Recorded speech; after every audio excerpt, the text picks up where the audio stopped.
Mia Collins had lived on the Valorian trading station for almost 2 years now. She was 24 years old, small in size, with soft brown eyes and dark hair that she kept tied back in a simple ponytail. She worked as a xenobotanist for the Galactic Commerce Guild. Her job was to study and catalog plant species from different worlds across the galaxy. It was quiet work, peaceful work. She liked it very much. The station was home to many different alien species. The Valorians were tall and graceful, with pale blue skin and silver eyes. They moved like dancers and spoke in soft, musical voices. The Kreth were massive creatures, nearly 8 feet tall, with thick gray skin and 4 arms. They were traders and merchants, known for their love of business. The Shivani were insect-like beings with clicking voices and many legs.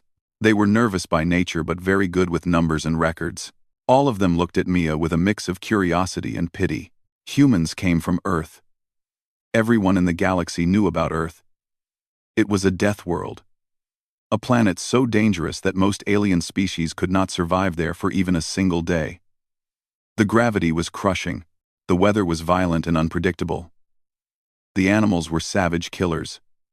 Even the plants could poison you or tear your flesh. The bacteria alone could destroy an unprepared visitor in hours. Humans had evolved on this nightmare world. They had survived it. And because of this, they had a reputation throughout the galaxy. Humans were known as fierce warriors, unstoppable soldiers, dangerous mercenaries. When other species thought of humans, they thought of violence and death. But Mia did not seem to fit this image at all. She smiled all the time. She apologized when other people bumped into her, even when it was their fault. She grew small flowers in her living quarters and hummed soft songs while she worked. She was kind to everyone, even the rude Kreth merchants who looked down on her. She never raised her voice. She never showed anger. Ambassador Thalvex was a senior Valorian diplomat who had lived for nearly 300 years. He had seen many things in his long life. He had met humans before. The violent ones, the soldiers and fighters that gave the species its fearsome name. But Mia was different from all of them. He often watched her from across the botanical gardens where she worked. She would tend to her plants with such gentle care, talking to them softly as if they were old friends. She treated every living thing with kindness and respect. She seemed incapable of hurting anyone or anything. Thalvex had a theory about humans. He believed that not all of them carried what he called the predator gene. Some humans, he thought, were simply born gentle, born soft. Mia, he decided, was one of these rare, peaceful humans. She was proof that not all Deathworlders were dangerous. One day, a group of Kreth merchants came to the station for a trade meeting. They saw Mia working in the gardens and asked Thalvex about her. "Why does the guild keep a human here?" one of them asked. His voice was low and rumbling, like distant thunder. "Are they not dangerous?" Thalvex made a dismissive gesture with his long, elegant fingers. "That one. She is harmless. A collector of leaves. Nothing more." The Kreth seemed satisfied with this answer. They moved on to discuss their business, forgetting about the small human woman in the garden. But Mia had heard every word. Her hearing was better than they knew. Humans had evolved to detect the smallest sounds, the softest footsteps of approaching predators in the night. She heard Thalvex call her harmless. She heard him dismiss her as nothing but a collector of leaves. She did not feel angry. She did not feel insulted. She simply smiled to herself and went back to her work. In her hands was a cutting from a strange vine she had found in a cargo shipment from a jungle world. The vine was carnivorous. It caught small creatures with sticky tendrils and slowly dissolved them for nutrients. Most people on the station were afraid of it. They wanted it destroyed. But Mia saw something familiar in the plant. It reminded her of home. On Earth, there were many plants that ate flesh. Venus flytraps, sundews, pitcher plants. They were beautiful in their own dangerous way. She placed the cutting in a pot of rich soil and gave it water. "There you go," she said softly. "You just need a little care." The vine seemed to respond to her touch, its tendrils curling gently around her finger without trying to harm her. Mia smiled. Even the dangerous things of the universe could be kind if you treated them right. That night, Mia returned to her small living quarters. It was a simple room, nothing fancy, but she had made it feel like home. There were plants everywhere, small pots of green and flowering things that filled the air with the smell of life. On her wall, she had a picture of mountains covered in snow. It was a photograph of Montana, the place on Earth where she had grown up. She looked at the picture for a long moment. She thought about her father, Danny Collins, who had raised her alone after her mother died. He was a quiet man, a hunter and a woodsman, who had taught her everything he knew about the wilderness. He taught her how to track animals through the forest. He taught her how to read the signs of nature. He taught her how to survive. "The world is beautiful," he used to say. "But it is also dangerous. Never forget that, Mia. Never let your guard down completely." Mia touched the photograph gently. She missed him very much, but she had built a good life here on the station. She had her plants. She had her quiet work. She had peace. The aliens around her thought she was soft and harmless, and she was happy to let them think that. It was easier this way. Simpler. She did not want to be seen as a threat. She did not want to be feared. She just wanted to live her life, and tend her gardens, and be left alone. Outside her window, the stars burned cold and bright in the endless dark of space. Somewhere out there, Earth was spinning through the void. That deadly beautiful world that had shaped her species into what they were. Mia looked at the stars, and smiled her soft, gentle smile. She was a collector of leaves. That was all she wanted to be. But deep inside her, buried under years of quiet living and peaceful work, something old was sleeping. Something that Earth had put there long ago. Something that waited in the blood and bones of every human who had ever lived. The Deathworld had not forgotten its children, and its children had not forgotten what they truly were. Mia turned off the light and went to sleep, dreaming of mountains and forests and the sound of wind through the trees. She did not know that everything was about to change. She did not know that very soon, she would have to remember the lessons her father had taught her. The universe was about to remind her what it meant to be human. The trouble came on a day like any other. Mia was in her greenhouse, repotting a delicate fern from a forest world, when the station's alarms began to scream. At first, she thought it was just a drill. The station had safety drills every few months. But then the alarms stopped suddenly, cut off in the middle of their wailing cry. That was wrong. That was not how drills worked. Then came the announcement. A cold, hissing voice spoke through the station's communication system. It was not a voice Mia recognized. It was not a Valorian voice, or Kreeth, or Shivani. It was something else, something that made her skin prickle with unease. Attention, all beings on this station. This facility is now under the control of the Draxian Trade Confederation. Do not resist. Do not attempt to flee. Anyone who disobeys will be executed. Gather in the main atrium and wait for further instructions. The voice cut off. Silence filled the greenhouse. Mia stood very still, her hands covered in soil, her heart beginning to beat faster. Draxians. She knew that name. Everyone in the galaxy knew that name. The Draxians were pirates and slavers, cruel reptilian creatures, who raided stations and ships across the frontier. They came from a low-gravity world with thin air and cold temperatures. Their bodies were thin and fragile, with hollow bones and weak muscles. But they made up for their physical weakness with advanced weapons and a complete lack of mercy. They took slaves. They killed anyone who resisted. They were feared across dozens of star systems. And now they were here. The door to the greenhouse burst open. 2 other workers rushed inside, their faces twisted with fear. One was a Shivani clerk named Chitter, a nervous creature with trembling antennae. The other was a young Valorian technician named Sorel, barely more than a child by his species' standards. His silver eyes were wide with terror. "They are everywhere," Chitter clicked frantically. "They have weapons. They are rounding up everyone. We must hide."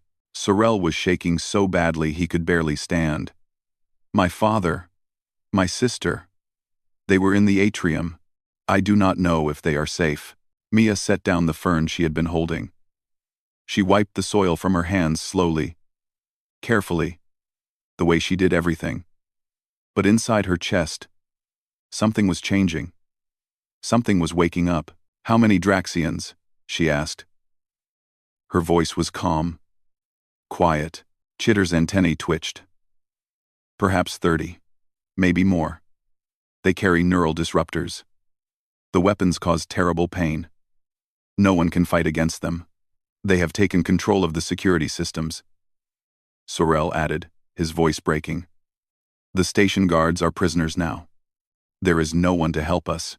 Mia nodded slowly. She looked around the greenhouse at her plants, her beautiful living things that she had cared for with such love. Then she looked at the two frightened aliens in front of her. Do you know what they want? She asked.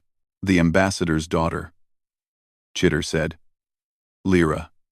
She is visiting the station with her father. The Draxians want to take her for ransom. They will sell the rest of us as slaves. Mia felt something cold settle in her stomach. Ambassador Thalvex's daughter. She had met Lyra a few times. The girl was young, kind, full of life. The thought of her in the hands of slavers made something twist inside Mia's chest. She reached into the pocket of her work coat and pulled out a small folding knife. It was a simple tool, nothing special, just something she used for cutting stems and grafting plants. The blade was sharp, kept clean and well-maintained like all her tools. Chitter saw the knife and made a clicking sound of disbelief. What are you doing? You cannot fight them with that. They have energy weapons. They will kill you. Mia tested the edge of the blade with her thumb. A thin line of red appeared on her skin. She did not seem to notice. Stay here, she said quietly. Lock the door behind me. Do not open it. For anyone. Except me. Sorel stared at her. His silver eyes were huge in his pale face. Where are you going? What are you going to do? Mia looked at him. For just a moment, something changed in her face. Her soft brown eyes seemed darker somehow. Harder, the gentle smile was gone, replaced by an expression that Sorel had never seen on any creature before. It was the expression of a predator. I am going to help, Mia said simply. She moved to the door, opened it a crack, and looked out into the corridor. The lights were dim.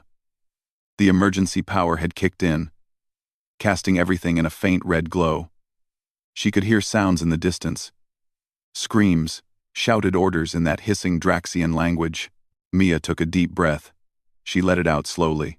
Then she slipped through the door and disappeared into the darkness. Behind her, Chitter and Sorel stood frozen in shock. They looked at each other, neither one able to speak. They had known Mia for months. They had seen her tend her plants, heard her humming her soft songs, watched her apologize to people who bumped into her in the hallways. They had thought she was harmless. A collector of leaves, nothing more. But the creature that had just walked out that door was not the Mia they knew. That creature had moved with a silence and purpose that neither of them had ever seen before. That creature had looked at them with eyes that held no fear, only cold determination. Sorel was the first to find his voice. What is she going to do? He whispered. Chitter's antennae were completely still now, which happened only when the Shivani were experiencing extreme emotion. I do not know, the insect being replied. But I think we have made a mistake about humans. They locked the door as Mia had told them to. Then they sat in the darkness among the plants and waited. Outside, in the red-lit corridors of the station, Mia moved like a shadow. She made no sound. Her breathing was slow and controlled. Her heart beat steady and strong. She was not thinking about her plants anymore. She was not thinking about peace or quiet or the gentle life she had built for herself. She was thinking about the mountains of Montana. She was thinking about tracking elk through the snow. She was thinking about the lessons her father had taught her, long ago. In a world where everything was trying to kill you, Earth had made her what she was, and now the universe was about to find out what that meant. Somewhere ahead, she heard a Draxian guard speaking into a communicator. She moved toward the sound, her knife ready in her hand. The hunt had begun. Mia moved through the corridors like smoke, silent and invisible. The emergency lights painted everything in shades of red and black. Shadows were everywhere, and she used them like old friends. As she walked, memories came to her. They rose up from deep inside, from places she had not visited in a long time. The gentle botanist was fading away. Something older was taking her place. She remembered being a little girl in Montana. She remembered the cabin where she grew up, surrounded by forests and mountains. Her father, Danny Collins, had been a quiet man who spoke more with his actions than with words. He had lost his wife, Mia's mother, to a sudden illness when Mia was only 4 years old. After that, it was just the two of them against the world. Danny had taught her how to survive. The wilderness is not your enemy, he used to say. But it is not your friend either. It does not care about you. It will kill you if you let it. So you must be smart. You must be patient. You must pay attention to everything around you. He taught her how to track animals through the forest, how to read the marks they left on trees and soil, how to follow a trail for miles without losing it. He taught her how to move quietly, stepping on the balls of her feet, avoiding dry branches and loose stones. He taught her how to hunt. Mia remembered the first time she killed a deer. She was 12 years old. She had tracked it for hours, moving slowly, staying downwind so it would not smell her coming. When she finally took the shot, her hands were steady. The deer fell quickly. It did not suffer. She had cried afterward, not because she felt guilty, but because she understood something important. Life and death were connected. One could not exist without the other. The deer had died so that she and her father could eat. That was the way of the world, the way of Earth. Her father had put his hand on her shoulder. "You did well," he said. "You were patient. You were careful. You gave that animal a clean death. That is all any hunter can do." Mia carried those lessons with her always, even when she left Earth, even when she traveled across the stars to this station full of aliens who thought she was soft and harmless. The lessons were part of her. They were written in her blood and bones. Now those lessons were waking up. She found the first Draxian guard in a maintenance corridor near the power systems. He was alone, checking a control panel, his neural disruptor hanging loosely at his side. He was not expecting trouble. Why would he be? This station was full of peaceful traders and diplomats. No one here could challenge the mighty Draxians. Mia studied him from the shadows. She noted the way he stood, the way he moved, the way his eyes scanned the corridor. Draxians had excellent night vision. She knew. They were ambush predators on their homeworld, evolved to hunt in darkness, but they had poor peripheral vision.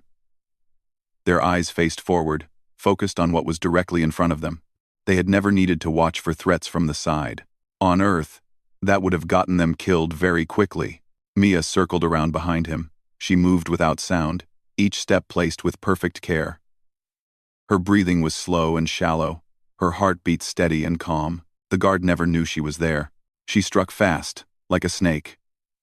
Her knife found the soft spot at the base of his skull, where the spine met the brain.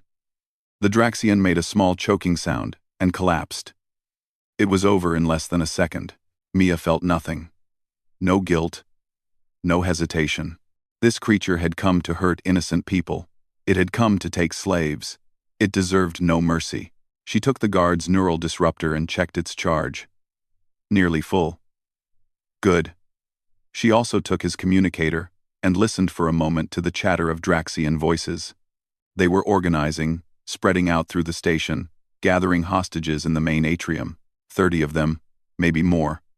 All armed, all dangerous. But Mia had something they did not have. She had patience. Humans were pursuit predators. Her father had explained this to her once, long ago. Most predators in the galaxy were ambush hunters. They hid and waited for prey to come to them.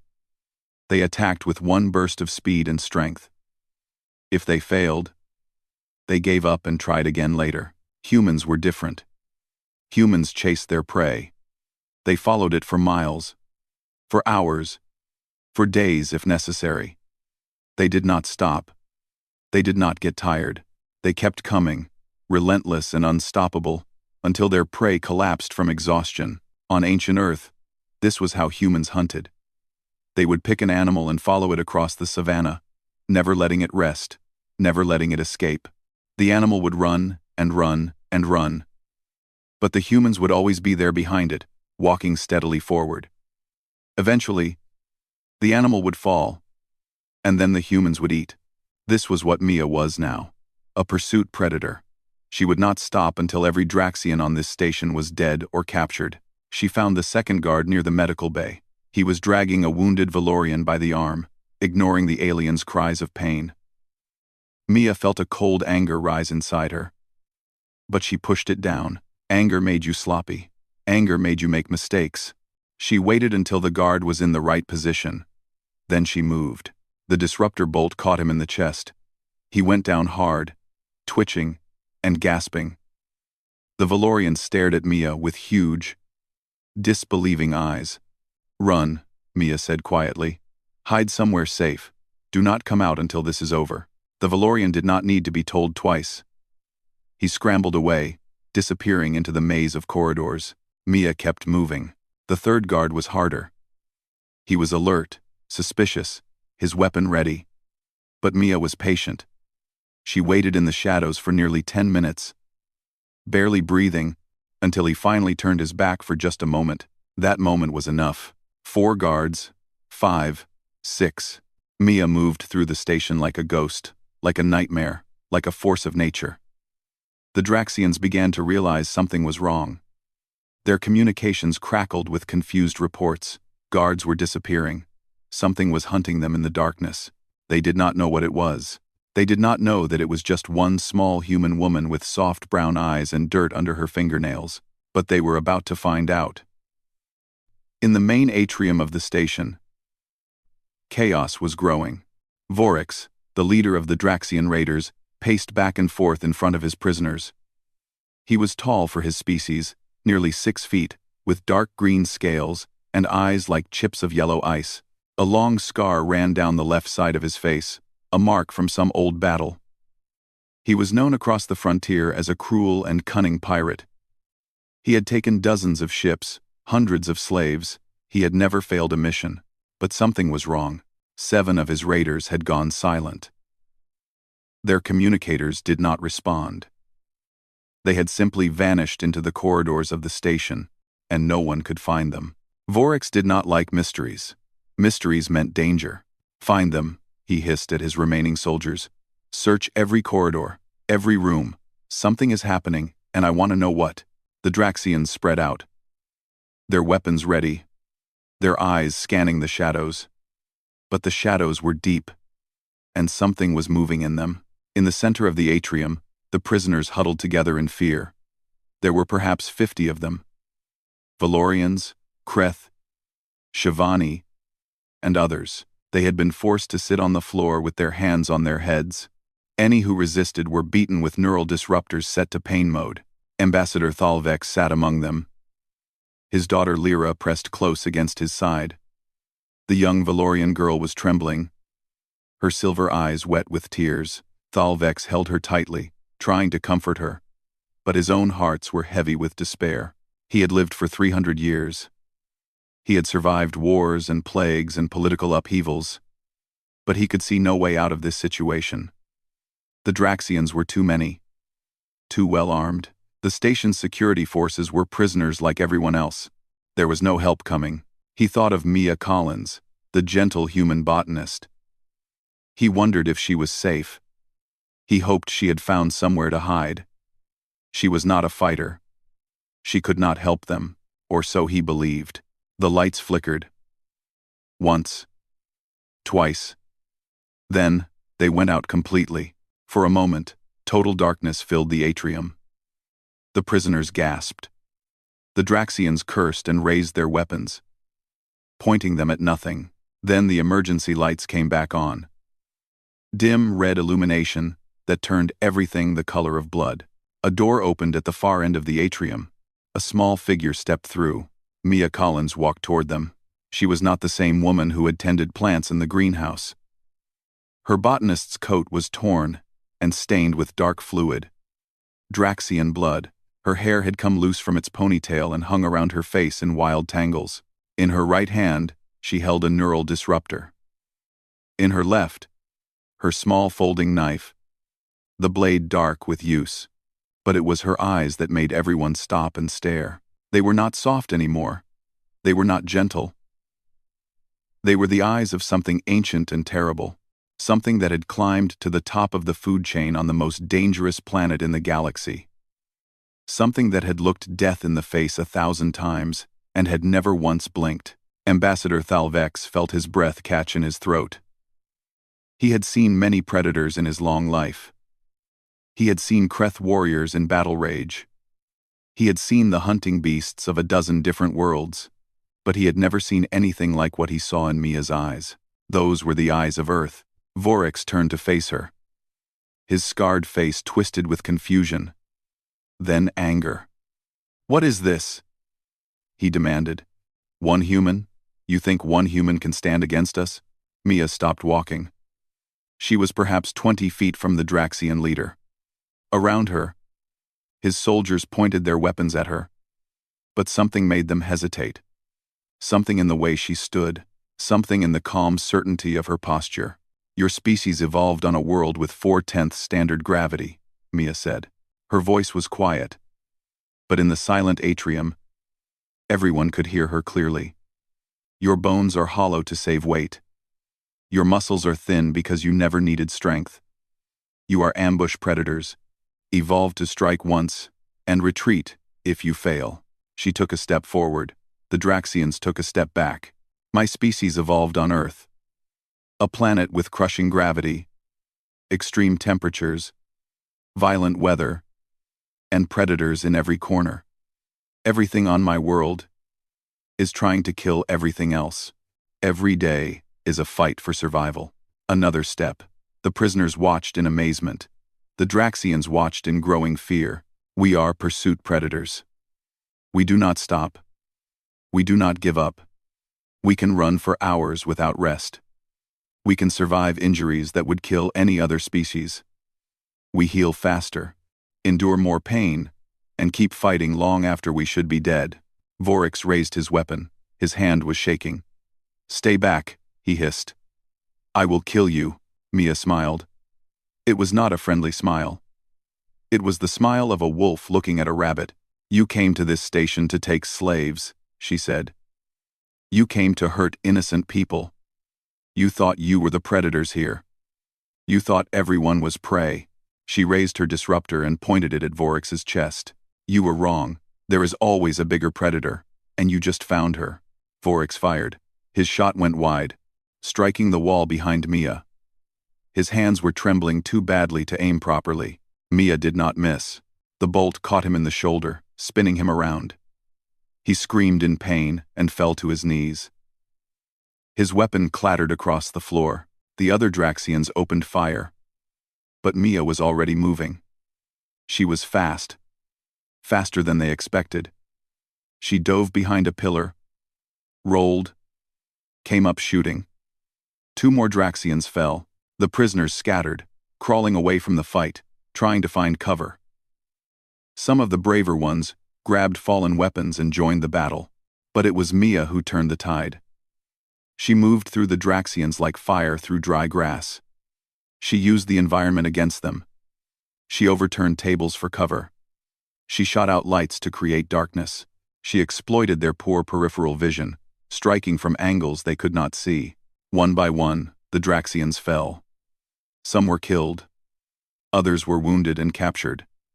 A few tried to surrender, throwing down their weapons and raising their hands. Mia accepted their surrender. She was not cruel. She did not kill those who gave up. But she did not stop until every single one of them was defeated.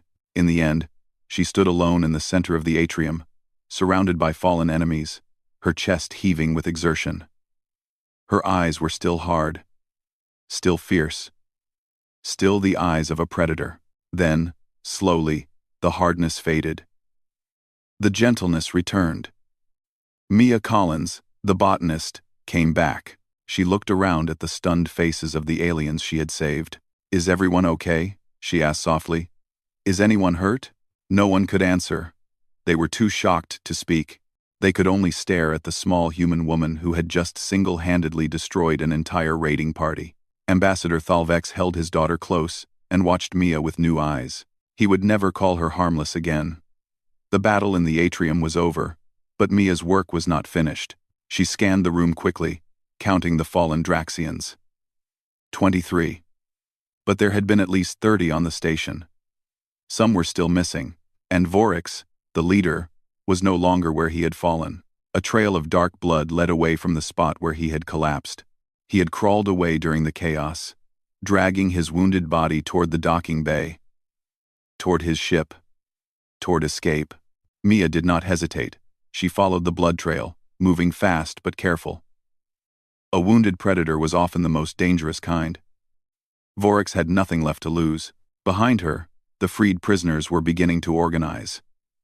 The station's security forces, released from captivity, were rounding up the surviving Draxians. Medical teams were helping the wounded. Order was slowly returning to the station, but Mia could not rest yet. She found Vorix in the docking corridor, just 100 feet from his ship. He was leaning against the wall, clutching his wounded shoulder, his yellow eyes filled with pain and hatred. When he saw her coming, he bared his teeth in a snarl. "Human," he spat. "You think you have won? You think this changes anything? There are thousands of us. We will come back. We will burn this station to ashes." Mia stopped a few feet away from him. She looked down at the wounded pirate, this creature who had caused so much fear and pain. "Maybe you will come back," she said quietly. "Maybe others like you will come, but you will not be with them." She moved fast, too fast for Vorix to react. She grabbed his wounded arm and twisted. Bones cracked. Vorix screamed. Mia dislocated his shoulder with a single sharp motion. Then she put her knee on his chest and pinned him to the deck. He struggled, but he was weak from blood loss. And she was stronger than she looked. "On my world," she said, her face inches from his. "We have a saying, do not start what you cannot finish." Vorix whimpered. All his cruelty, all his arrogance, had melted away. He was nothing now. Just a broken creature, defeated by someone he had thought was prey. Mia stood up and stepped back. She did not kill him. That was not her choice to make. He would face justice for his crimes. He would answer to the beings he had hurt. Station security arrived moments later. They took Vorix into custody, carrying him away to the medical bay where he would be treated and then held for trial. He did not struggle. He did not speak. He only stared at Mia with something that might have been fear or wonder or both. When he was gone, Mia let out a long, slow breath. The tension drained from her body. Her shoulders slumped. Suddenly, she was just a tired woman with dirt under her fingernails and blood on her clothes. She walked back to the atrium on legs that felt like they were made of stone. The adrenaline was fading now, leaving behind only exhaustion. The atrium was crowded with people. Freed prisoners embraced each other. Medical teams moved through the crowd, treating wounds and offering comfort. The air was filled with voices, crying and laughing and talking all at once. When Mia appeared, the voices fell silent. Everyone turned to look at her. Valorians, Kreth, Shivani, dozens of different species, all staring at the small human woman who had saved them all. Mia felt uncomfortable with the attention. She did not want to be stared at. She did not want to be treated like a hero. She just wanted to check on her plants and maybe take a very long shower. But before she could slip away, Ambassador Thalavex approached her. The old Valorian moved slowly, carefully, as if approaching a wild animal. His daughter Lyra was beside him, her silver eyes still wet with tears but no longer filled with fear. "You saved us," Thalvex said. His musical voice was heavy with emotion. "You saved my daughter. You saved everyone on this station." Mia shrugged awkwardly. "I was just in the right place. Anyone would have done the same. No. Thalavex shook his head. His silver eyes were fixed on her face, studying her with new understanding. Not anyone. Only a human. He was quiet for a moment, gathering his thoughts. I owe you an apology, he said finally. I called you harmless once. A collector of leaves. I thought I understood what you were.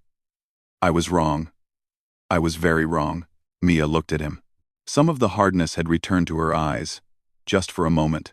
I am a collector of leaves, she said. That is true. But I am also from Earth. We can be more than one thing. We can be gentle and fierce, kind and dangerous, soft and strong. She paused, and when she spoke again, her voice was gentle. On my world, there is a flower called a rose. It is beautiful. It smells sweet. People give it to each other as a sign of love. But it also has thorns, sharp thorns that will cut you if you are not careful. She smiled. And it was her old smile. Warm and kind and genuine. Humans are like roses, Ambassador. Beautiful and dangerous at the same time. Never forget that. Thalavex nodded slowly. He would not forget. None of them would. Young Lyra stepped forward and took Mia's hand. Thank you, the girl said softly. Thank you for saving us. Mia squeezed her hand gently. You are welcome. Now, if you will excuse me, I have plants that need watering. She turned and walked away, leaving the atrium full of staring aliens behind her. Back in her greenhouse, everything was as she had left it. The ferns, the flowers, the carnivorous vine in its pot. The Shivani clerk Chitter and the young Valorian Sorel were still there, having waited all through the long nightmare for her return. They stared at her with wide, amazed eyes. You did it, Sorel whispered. You really did it. Mia nodded. She picked up her watering can and began tending to her plants, as if nothing had happened. The fern needs more light, she said absently. I should move it closer to the window. Chitter and Sorel looked at each other. They did not know what to say. They had seen a quiet botanist walk out that door, and they had heard stories of a terrifying warrior fighting in the corridors. They did not understand how both could be the same person, but they were beginning to understand something about humans. Humans were not soft or hard. They were not gentle or fierce. They were all of these things, all at once, switching between them as easily as breathing. They could tend a garden with loving care and fight a war with terrible skill. They could be your best friend and your worst nightmare. That was what it meant to come from a Deathworld. That was what it meant to be human. Mia hummed softly as she watered her plants. Outside the window, the stars burned cold and bright. Somewhere out there, Earth was spinning through the void. That beautiful, deadly world that had created her species. She was a collector of leaves. She was a Deathworld hunter. She was both. And she always would be.